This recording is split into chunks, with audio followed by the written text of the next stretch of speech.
नमस्कार। अलका अभिजीता शुक्ला चैनल में आप सभी का बहुत बहुत स्वागत है। रिश्तों की भंवर और बढ़ती घुटन, जी हाँ, आज का हमारा टॉपिक यही है। आज हम बात करेंगे रिश्तों पर। कभी कभी देखिए, हम जितने भी हैं समाज में, हम सभी बहुत सारे रिश्तों में बंधे हुए हैं। हमारे साथ में बहुत सारे रिश्ते जुड़े होते हैं। माता पिता, भाई बहन, बुआ मौसी, भाभी, मामा मामी, नाना नानी, बहुत सारे रिश्ते होते हैं। उसके बाद सास ससुर, जेठ जिठानी, पति पत्नी, इस टाइप के रिश्ते। लेकिन कभी कभी हमें ऐसा महसूस होता है कि हम इन्हीं रिश्तों की भंवर में फंस गए हैं। और ऐसा हमें कब महसूस होता है? जब उन्हीं रिश्तों में कुछ व्यक्ति ऐसे हों कि एक ना एक परेशानी आपके जीवन में खड़ी करते हों। हर व्यक्ति अपने हिसाब से सही करता है, लेकिन कुछ लोगों की मानसिकता होती है, दूसरों को परेशान देखने में उन्हें बहुत आनंद आता है। तो किसी भी परिवार में यदि इस तरह का कोई भी व्यक्ति होता है तो वहाँ पर कोई ना कोई समस्या खड़ी रहती है। और जब कभी भी, ज़्यादातर ऐसा बहुओं के साथ होता है, क्योंकि और ऐसा भी नहीं कह सकते केवल बहुओं के साथ, ऐसा नहीं कह सकते हैं। बहुत सारे परिवार ऐसे भी हैं जहाँ पर बहुएं भी प्रॉब्लम्स क्रिएट करती हैं, लेकिन बहुत सारे घर ऐसे भी हैं जहाँ पर बहुओं के साथ में प्रॉब्लम खड़ी करी जाती है। तो वहाँ पर मतलब कुल मिलाकर ऐसा है कि एक दूसरे से आपका सामंजस्य ठीक नहीं होना और एक दूसरे से विचारों का मेल नहीं खाना। जब कभी भी किसी भी परिवार में ऐसा हो कि पूरा परिवार बहुत अच्छा है, मिलजुल कर रहता है, आपस में बहुत उनके अंदर स्नेह है, लेकिन उसी के अंदर एक या दो व्यक्ति ऐसे हो जाएं कि वो अगर इधर बैठ जाएं तो दो बातें इधर ऐसी कर जाएं कि जिसके पास बैठे उनके मन में टेंशन पैदा हो जाए। अगर उठ के वो दूसरे तरफ बैठ जाएं तो उधर प्रॉब्लम क्रिएट कर दें। तो इस तरह के व्यक्ति जहाँ कहीं भी होते हैं, वहाँ पर प्रॉब्लम्स नई हमेशा तैयार होती रहती हैं। मान लिया किसी ने कोई कार्य किया, तो अब कोई भी व्यक्ति अपने आप में परफेक्ट नहीं होता है। हर व्यक्ति में कोई ना कोई अगर खूबी है तो कुछ ना कुछ कमी भी होती है। और परिवार का मतलब ये होता है कि हम एक दूसरे को खूबियों के साथ साथ उनकी कमियों को भी एक्सेप्ट करें, क्योंकि परिवार अच्छी तरीके से तभी चलते हैं जब हम किसी की खूबियों के साथ साथ उसकी कमियां भी एक्सेप्ट कर लें। और हमारे अंदर यदि खूबी है तो हम उनकी कमियों को भी खूबी में चेंज कर सकते हैं धीरे धीरे करके। और जो लोग खुद अपने परिवार के साथ चलना चाहते हैं, अपने परिवार में प्रेम और खुशी देखना चाहते हैं, वो खुद अपने आप में बदलाव लाना चाहते हैं, अपने को चेंज करना चाहते हैं परिवार के हिसाब से।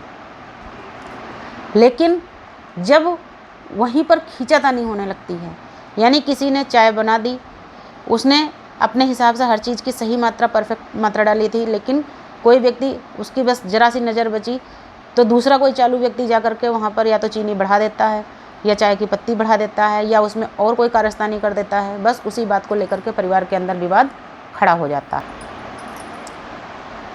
या कभी कभी ऐसा भी होता है कि कुछ चीज़ें हमने कभी सोची ही नहीं होती, हमारे दिमाग में ही नहीं आती हैं वो चीज़ें, और हमारे ऊपर उनका दोषारोपण थोप दिया जाता है, बोल दिया जाता है और स्पष्ट शब्दों में बोला जाता है कि तुमने ऐसा कार्य किया है। कभी कभी हमने उस चीज़ को सोचा भी नहीं होता है, लेकिन उसके बावजूद भी हमारे ऊपर ये दोष लगा दिया जाता है कि आपने किसी के लिए ऐसे शब्द बोल दिए हैं। तो ये चीज़ें कुछ दिन तो चलती रहती हैं, लेकिन फिर धीरे धीरे, अगर देखिए उसमें ऐसा होता है परिवार में जिसके ऊपर आप दोषारोपण कर रहे हैं, अगर वो व्यक्ति चुप है तो वो अंदर अंदर घुटता रहेगा, और अगर वो बोलता है तो फिर परिवार में क्या होता है, क्लेश पैदा हो जाता है और आपस में तू तू मैं की कंडीशन बन जाती है। लेकिन कभी कभी ऐसा होता है कि ना तो वो बोल सकता है नहीं वो किसी से कह सकता है। और जिसको अगर किसी भी परिवार में किसी भी लड़की के साथ, किसी भी बहू के साथ यदि गलत होता है तो उसके लिए एकमात्र सहारा होता है उसका हस्बैंड। वो सिर्फ अपने हस्बैंड से ही अपनी बात को कह सकती है, या अगर ननद के साथ उनके संबंध अच्छे हैं तो वो उनसे कह सकती हैं। लेकिन कभी कभी बहुत सारे परिवार ऐसे हैं कि ननद तो दूर की बात है, हस्बैंड भी सुनना नहीं चाहते, और कभी कभी वो सुन भी लेते हैं तो जैसे उनके ऊपर कोई फ़र्क ही नहीं पड़ता है। सुनने के बावजूद भी उन्हें कोई फ़र्क नहीं पड़ता है और वो उसके ऊपर किसी तरह की कोई ना तो टिप्पणी देते हैं, नहीं आपको कोई सांत्वना देते हैं, नहीं आपसे कोई बात कहते हैं, और नहीं परिवार में उसके बारे में वो कोई बात करना चाहते हैं। अब ऐसे में क्या होता है, वो रिश्ते की भंवर बन जाती है। अब यहाँ पर क्योंकि वो अंदर ही अंदर घुटना शुरू हो जाता है इंसान, वो कोई भी हो, चाहे आप बहू हैं, चाहे आप सास हैं, या आप ननद हैं। ऐसा नहीं है किसी एक ही व्यक्ति के साथ में ऐसा होता है, अक्सर ऐसा होता है किसी के भी साथ में इस तरह की स्थितियाँ तैयार हो जाती हैं और उस परिवार में सिर्फ घुटन और कलेश ही रह जाता है। तो वो एक रिश्तों की उलझी हुई भंवर सी महसूस होने लगती है कि उस भंवर से कैसे निकला जाए। तो वहाँ पर उचित यही होता है कि जो व्यक्ति बार बार आपकी लाइफ में प्रॉब्लम क्रिएट करने की कोशिश कर रहा है, उनको उनके हाल पर छोड़ दिया जाए।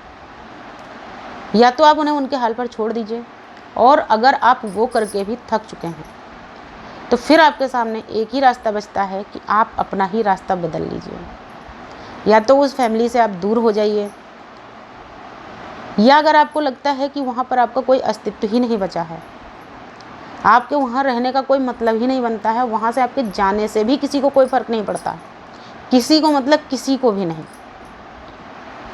तो फिर आपको एक मजबूत डिसीजन लेने की ज़रूरत होती है। और वो डिसीजन आपको क्या लेना है आप समझ सकते हैं, कहने की ज़रूरत नहीं है, क्योंकि आजकल हर इंसान बहुत समझदार है। आप पढ़े लिखे हैं, आपके अंदर कहीं ना कहीं कोई ना कोई एक ऐसी खूबी होती है जिससे कि आप अपने आप को आगे खुद खड़ा कर सकते हैं, अपने जीवन में आप कुछ कर सकते हैं। तो उसके लिए आपको सही समय पर बहुत ज़्यादा सोच समझकर एक सही निर्णय करना है कि आप कैसे उन रिश्तों की भंवर से निकल सकते हैं। क्योंकि कभी कभी स्थितियाँ इतनी बिगड़ जाती हैं कि वहाँ से दूर हो जाना, या वहाँ से हट जाना, या वहाँ से चले जाना ही उचित होता है। तो बस इस वीडियो का उद्देश्य इतना है कि रिश्तों की भंवर में फंस के कहीं खुद को ख़त्म मत कीजिए।